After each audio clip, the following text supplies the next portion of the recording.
Hello दोस्तों, नमस्कार। स्वागत करता हूं अपने इस चैनल LPMS क्लासेस में। दोस्तों, जैसा कि कल हमने पढ़ा था भारतीय संविधान की विशेषता पार्ट 1, आज हम पढ़ेंगे पार्ट 2। कल हमने 1 से लेकर 5 तक के क्वेश्चन कर लिए थे, आज छठा देखते हैं। संसदीय संप्रभुता एवं न्यायिक सर्वोच्चता में समन्वय। संसद की संप्रभुता का नियम ब्रिटिश संसद से जुड़ा हुआ है, जबकि न्यायपालिका की सर्वोच्चता का सिद्धांत अमेरिका से सर्वोच्च न्यायालय से लिया गया है। जिस प्रकार भारतीय संसदीय प्रणाली ब्रिटिश प्रणाली से भिन्न है, ठीक उसी प्रकार भारत में सर्वोच्च न्यायालय की न्यायिक समीक्षा भक्ति अमेरिकी सर्वोच्च न्यायालय से कम है। ऐसा इसलिए है क्योंकि अमेरिकी संविधान में विधि के नियम प्रक्रिया का प्रावधान है, जबकि भारतीय संविधान में विधि द्वारा स्थापित प्रक्रिया अनुच्छेद 21 का प्रावधान है। इसलिए भारतीय संविधान निर्माताओं ने ब्रिटिश की संसदीय संप्रभुता और अमेरिका की न्यायपालिका सर्वोच्चता के बीच उचित संतुलन बनाने को प्राथमिकता दी। एक और जहां सर्वोच्च न्यायालय अपनी न्यायिक समीक्षा की शक्ति के तहत संसदीय कानूनों को असंवैधानिक घोषित कर सकता है, वहीं दूसरी ओर संसद अपनी संवैधानिक शक्ति के बल पर संविधान के बड़े भाग को संशोधित कर सकता है। सातवां क्वेश्चन, एकीकृत व स्वतंत्र न्यायपालिका। भारतीय संविधान एवं ऐसी न्यायपालिका की स्थापना करता है जो अपने आप में एकीकृत होने के साथ साथ स्वतंत्र है। भारत की न्याय व्यवस्था में सर्वोच्च न्यायालय शीर्ष पर है। इसके लिए राज्य स्तर पर उच्च न्यायालय हैं। राज्यों में उच्च न्यायालय के नीचे क्रमवार अधीनस्थ न्यायालय हैं, जैसे जिला अदालत व अन्य निचली अदालतें। न्यायालयों का एकल तंत्र केंद्रीय कानूनों के साथ साथ राज्य कानूनों को लागू करता है। हालांकि अमेरिका में संघीय कानूनों को संघीय न्यायपालिका और राज्य कानून को राज्य न्यायपालिका लागू करती है। 8 में मौलिक अधिकार। संविधान के तीसरे भाग में 6 मौलिक अधिकार का वर्णन किया गया है।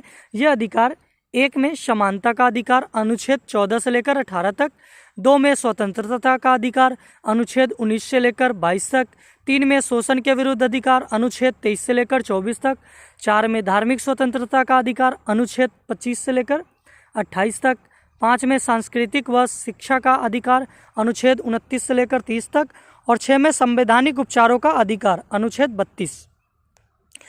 मौलिक अधिकार का उद्देश्य वस्तुतः राजनीतिक लोकतंत्र की भावना को प्रोत्साहन देना है। यह कार्यपालिका और विधायिका के मनमाने कानूनों पर निरोधक की तरह काम करते हैं। उल्लंघन की स्थिति में इन्हें न्यायालय के माध्यम से लागू किया जा सकता है।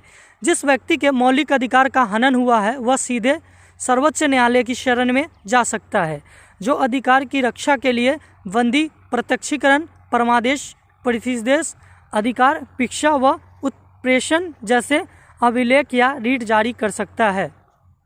हालांकि मौलिक अधिकार कुछ सीमाओं के दायरों में आते हैं, लेकिन ये अपरिवर्तनीय भी है। संसद इन्हें संविधान संशोधन अधिनियम के माध्यम से समाप्त कर सकती है अथवा इनमें कटौती भी कर सकती है। अनुच्छेद 20-21 द्वारा प्रदत्त अधिकारों को छोड़कर राष्ट्रीय आपातकाल के दौरान इन्हें स्थगित किया जा सकता है। 10वां मौलिक कर्तव्य। दोस्तों, ये 8वां क्लियर हुआ है। उसका 9वां राज्य के नीति निर्देशक सिद्धांत। डॉक्टर BR अम्बेडकर के अनुसार राज्य के नीति निर्देशक सिद्धांत भारतीय संविधान की अनूठी विशेषता है। इसका उल्लेख संविधान के 4थे भाग में किया गया है। इन्हें मोटे तौर पर 3 वर्गों में विभाजित किया जा सकता है: सामाजिक, गांधीवादी तथा उदारवादी। नीति निर्देशक तत्वों का कार्य सामाजिक व आर्थिक लोकतंत्र को बढ़ावा देना है। इसका उद्देश्य भारत में एक कल्याणकारी राज्य की स्थापना करना है। हालांकि मौलिक अधिकारों की तरह इन्हें कानून में लागू नहीं किया जा सकता। संविधान में कहा गया है कि देश शासन व्यवस्था में ये सिद्धांत मौलिक व और अन्य यह देश की जिम्मेदारी है कि वह कानून बनाते समय इन सिद्धांतों को अपनाए। इसलिए इन्हें लागू करना राज्यों का नैतिक कर्तव्य है, किंतु इसकी पृष्ठभूमि में वास्तविक शक्ति राजनीतिक है। अर्थात जन्मजात मिल्स बनाम 1980 में सर्वोच्च न्यायालय ने कहा था कि भारतीय संविधान की नींव मौलिक अधिकार और नीति निर्देशक सिद्धांतों के संतुलन पर रखी गई है। 10वां देखते हैं मौलिक कर्तव्य। मूल संविधान में मौलिक कर्तव्यों का उल्लेख नहीं किया गया है। इन्हें स्वर्ण सिंह समिति की सिफारिश के आधार पर 1976 के 42वें संविधान संशोधन के माध्यम से आपातकाल 1975 से 1977 के दौरान शामिल किया गया था। 2002 के 86वें संविधान संशोधन ने एक और मौलिक कर्तव्य को जोड़ा। संविधान के 4A भाग में एक मौलिक कर्तव्य का जिक्र किया गया है, जिसमें केवल एक अनुच्छेद 51 क है। इसके तहत प्रत्येक नागरिक का यह कर्तव्य होगा कि वह संविधान, राष्ट्रध्वज और राष्ट्रगान का आदर करे, राष्ट्र की संप्रभुता, एकता और अखंडता की रक्षा करे, हमारी मिश्रित संस्कृति की समृद्ध धरोहर का अनुसरण करे, सभी लोगों में आपसी भाईचारों की भावना का विकास करे इत्यादि। मौलिक कर्तव्य नागरिकों को यह याद दिलाते हैं कि अपने अधिकारों का इस्तेमाल करते समय इन्हें याद रखना चाहिए कि इन्हें अपनी समाज, देश व अन्य नागरिकों के प्रति कुछ जिम्मेदारियों का निर्वाह करना है। नीति निर्देशक तत्वों की तरह कर्तव्यों को भी कानून रूप में लागू नहीं की जा सकती। एक धर्मनिरपेक्ष राज्य। 11 नंबर देखते हैं। भारत का संविधान धर्मनिरपेक्ष है, इसलिए यह किसी धर्म विशेष को भारत धर्म के तौर पर मान्यता नहीं देता। संविधान के निम्नलिखित प्रावधान भारत के धर्मनिरपेक्ष लक्षणों को दर्शाते हैं। एक में वर्ष 1971 के 42वें संविधान संशोधन द्वारा संविधान की प्रस्तावना में धर्मनिरपेक्ष शब्द को जोड़ा गया। प्रस्तावना हर भारतीय नागरिक की आस्था, पूजा अर्चना व विश्वास की स्वतंत्रता की रक्षा करता है। किसी भी व्यक्ति को कानून के समक्ष समान समझा जाएगा और उसे कानून की समान सुरक्षा प्रदान की जाएगी। अनुच्छेद 14। 4 में धर्म के नाम पर किसी प्रकार का भेदभाव नहीं किया जाएगा। अनुच्छेद 15। सार्वजनिक सेवाओं में सभी नागरिकों को समान अवसर दिए जाएंगे। अनुच्छेद 16। हर व्यक्ति को किसी भी धर्म को अपनाने व उनके अनुसार पूजा अर्चना करने का समान अधिकार है। अनुच्छेद 25। यह हर धार्मिक समूह अथवा इसके किसी हिस्से को अपने धार्मिक मामलों को प्रबंध का अधिकार है। अनुच्छेद 26। किसी भी व्यक्ति को किसी भी धर्म विशेष के प्रचार के लिए किसी प्रकार का कर देने के लिए बाध्य नहीं किया जाएगा। अनुच्छेद 27। किसी भी सरकारी शैक्षणिक संस्था में किसी प्रकार के धार्मिक निर्देश नहीं दिए जाएंगे। अनुच्छेद 28। नागरिकों के किसी भी वर्ग को अपनी भाषा, लिपि अथवा संस्कृति को संरक्षित करने का अधिकार है। अनुच्छेद 29। अल्पसंख्यकों को अपनी पसंद के शैक्षणिक संस्थाओं की स्थापना करने और उन्हें संचालित करने का अधिकार है। अनुच्छेद 30। राज्य सभी नागरिकों के लिए समान नागरिक संहिता बनाने के लिए प्रयास करेगा। अनुच्छेद 44। अब देखते हैं दोस्तों 12वां, सार्वभौम वयस्क मताधिकार। भारतीय संविधान द्वारा राज्य विधानसभाओं और लोकसभा के चुनाव के आधार स्वरूप सार्वभौमिक वयस्क मताधिकार को अपना गया है। हर वह व्यक्ति जिसकी उम्र कम से कम 18 वर्ष है उसे धर्म, जाति, लिंग, साक्षरता अथवा संपदा इत्यादि के आधार पर कोई भेदभाव किए बिना मतदान करने का अधिकार है। वर्ष 1989 में 61वें संविधान संशोधन अधिनियम 1988 के द्वारा मतदान करने की उम्र में 21 वर्ष से घटाकर 18 वर्ष कर दिया गया था। कब किया गया था? 1998 में 21वां संविधान संशोधन। देश के बृहद आकार, जनसंख्या, उच्च गरीबी, सामाजिक असमानता, शिक्षा, अशिक्षा आदि को देखते हुए संविधान निर्माताओं द्वारा सार्वभौमिक वयस्क मताधिकार को संविधान में शामिल करना एक साक्षी कर सराहनीय प्रयोग था। धर्मनिरपेक्षता की पश्चिमी अवधारणा धर्म, चर्च और राज्य राजनीतिक के बीच पूर्ण अलगाववाद रखती है। धर्मनिरपेक्षता की यह नकारात्मक अवधारणा भारतीय परिवेश में लागू नहीं हो सकती क्योंकि यहाँ का समाज बहुत धर्मवादी है। इसलिए भारतीय संविधान में सभी धर्मों को समान आदर अथवा सभी धर्मों की समान रूप में रक्षा करते हुए धर्मनिरपेक्षता के सकारात्मक पहलू को शामिल किया गया है। इसके अलावा संविधान में वैधायिका में धर्म के आधार पर कुर्सी का आरक्षण देने वाले पुराने धर्म आधारित प्रतिनिधित्व को भी समाप्त कर दिया गया है। हालांकि संविधान अनुसूचित जाति और जनजाति को उचित प्रतिनिधित्व प्रदान करने के लिए अस्थायी आरक्षण प्रदान करता है। वयस्क मताधिकार लोकतंत्र को बड़ा आधार देने के साथ साथ आम जनता को स्वाभिमान की वृद्धि करता है, समानता के सिद्धांत को लागू करवाता है, अल्पसंख्यकों को अपने हितों की रक्षा करने का अवसर देता है तथा कमजोर वर्गों के लिए नई आकांक्षाएं और प्रत्याशा जगाता है। 13 में एकल नागरिकता। यद्यपि भारतीय संविधान फेडरल और है और 2 लक्ष्यों एकल व संघीय का प्रतिनिधित्व करता है, मगर इसमें केवल एक ही नागरिकता का प्रावधान है, अर्थात भारतीय नागरिकता। दूसरी ओर अमेरिका जैसे देशों में प्रत्येक नागरिक के पास न केवल देश की नागरिकता होता है, बल्कि वह देश जिस राज्य में रहता है उसकी भी नागरिकता होती है। इसलिए वह अधिकारों में 2 समूहों का लाभ उठाता है, पहला राष्ट्रीय सरकार द्वारा पदंत तथा दूसरा राज्य सरकार द्वारा पदंत। तो दोस्तों, ये हमारा अभी 13 तक टॉपिक हमने कंप्लीट किया है। अब देखते हैं 14वां टॉपिक, स्वतंत्र निकाय। भारतीय संविधान केवल विधायिका, कार्यपालिका व सरकार, केंद्र और राज्य न्यायिक अंग की उपलब्ध कराता है, बल्कि यह कुछ स्वतंत्र निकायों की स्थापना भी करता है। इन्हें संविधान ने भारत सरकार के लोकतांत्रिक तंत्र के महत्वपूर्ण संदर्भों में रूप में परिकल्पित किया है। ऐसे कुछ स्वतंत्र निकाय निम्नलिखित हैं। एक में संसद, राज्य विधानसभाओं, भारत के राष्ट्रपति और भारत के उपराष्ट्रपति के लिए स्वतंत्र और निष्पक्ष चुनाव सुनिश्चित करने हेतु निर्वाचन आयोग।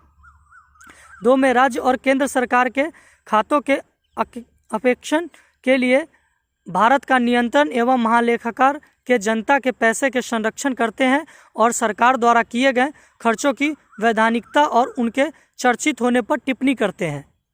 3 में संघ लोक सेवा आयोग या अखिल भारतीय सेवाओं व उच्च स्तरीय केंद्रीय सेवाओं के लिए भर्ती हेतु परीक्षाओं का आयोजन करता है तथा अनुशासनात्मक मामलों पर राष्ट्रपति को सलाह देता है। 4 में राज्य लोक सेवा आयोग, जिसका काम हर राज्य में राज्य सेवा के भर्ती हेतु परीक्षाओं का आयोग करना व अनुशासनात्मक मामलों पर राज्यपाल को सलाह देता है। विभिन्न प्रावधानों यथा कार्यकाल की सुरक्षा, निर्धारित सेवा शर्तें, भारत की संचित निधि पर भारित विभिन्न व्यय आदि के माध्यम से संविधान इन निकायों की स्वतंत्रता सुनिश्चित करता है।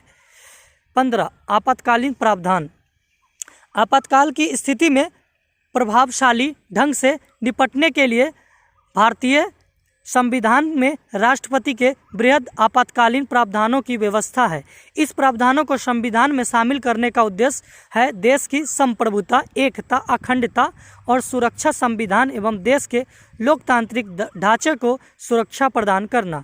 संविधान के 3 प्रकार के आपातकाल भी विवेचन की गई है। 1 में राष्ट्रीय आपातकाल, युद्ध, आक्रमण अथवा सशस्त्र विद्रोह पैदा हुए राष्ट्रीय अशांति की व्यवस्था, अनुच्छेद 352। 2 राज्य में आपातकाल, राष्ट्रपति शासन, राज्यों में संवैधानिक तंत्र की असफलता, अनुच्छेद 356 या केंद्र के निर्देशों का अनुपालन करने में असफलता, अनुच्छेद 365। 3 में राज्य में आपातकालीन राष्ट्रपति शासन, राज्यों में संवैधानिक तंत्र की असफलता, अनुच्छेद 356 या केंद्र निर्देश का अनुपालन करने वाले के असफलताओं में 365 लगाया जाएगा। आपातकाल के दौरान देश की पूरी सत्ता केंद्र सरकार के हाथों में आ जाती है और राज्य केंद्र के नियंत्रण में चले जाते हैं। इससे संविधान में संशोधन की बगैर देश का ढांचा संसदीय एवं एकात्मक हो जाता है। राजनीतिक तंत्र का संघीय सामान्य परिस्थिति के दौरान से एक एकात्मक आपातकाल के दौरान में परिवर्तन होना भारतीय संविधान की एकल अद्वितीय विशेषता है।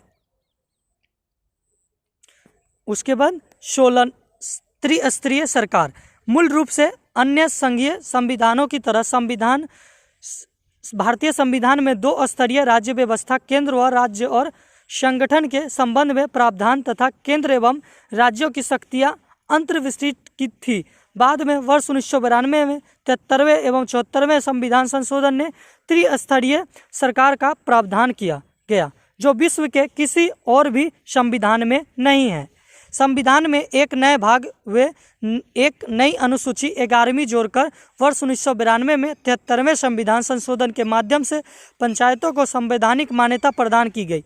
इसमें एक नया भाग 9 जोड़ा गया। इसी प्रकार से 74वें संविधान संशोधन विधेयक 1992 ने एक नए भाग 2A 1 जोड़ा गया, 1A तथा नई अनुसूची 12वीं को जोड़कर न्यायपालिका को शहरी स्थानीय सरकार को संवैधानिक मान्यता प्राप्त की। अब लास्टवा टॉपिक है 17वां सहकारी समिति 17वां है। 2011 के 97 संवैधानिक संशोधन अधिनियम ने सहकारी समिति को संवैधानिक दर्जा और संरक्षण दिया। इस संदर्भ में इसने संविधान में निम्नलिखित 3 परिवर्तन किए। 1 में इसमें सहकारी समितियों को मौलिक अधिकार बनाने का अधिकार बनाया, अनुच्छेद 19। 2 में इनमें सहकारी समिति के सर्वधन पर राजनीति का एक नया निर्देश सिद्धांत शामिल था, अनुच्छेद 43B। और 3 में इसे संविधान में एक नया भाग